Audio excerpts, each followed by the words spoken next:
اتم سپارہ شپغم رکو سورہ الانعام 19واں رکو. بسم اللہ الرحمن الرحیم.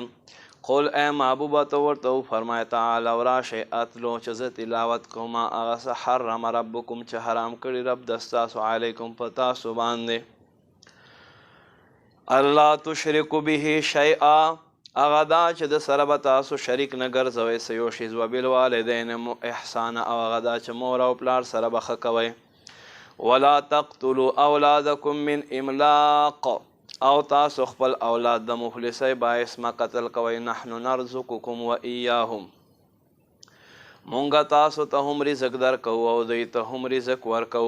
ولا تقربوا الفواحش بے حیايي خواته مزئ ما ظهر منها هغه چې ښکاره وي و ما بطن هغه چې پټه. ولا تقتلوا النفس التي تاسو ما قتل کوئ یو نفس التي هغه حرم الله هغه چې الله حرام کړی الا بالحق مگر په حق سره.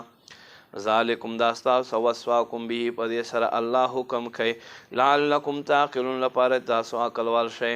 ولا تقربوا مال اليتيم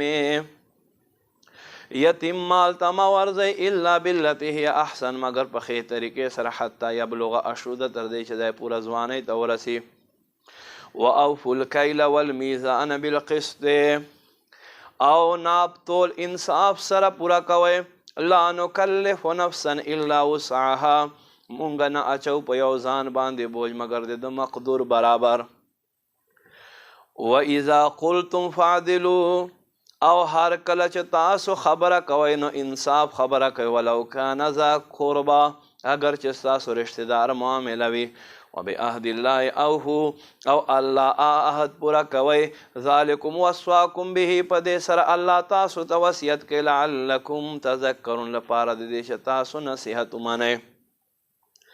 وان هذا صراطی مستقیما او بېشک دا زمانې غلار د فتبعو تاسو په دې باندې تک کوئ. ولا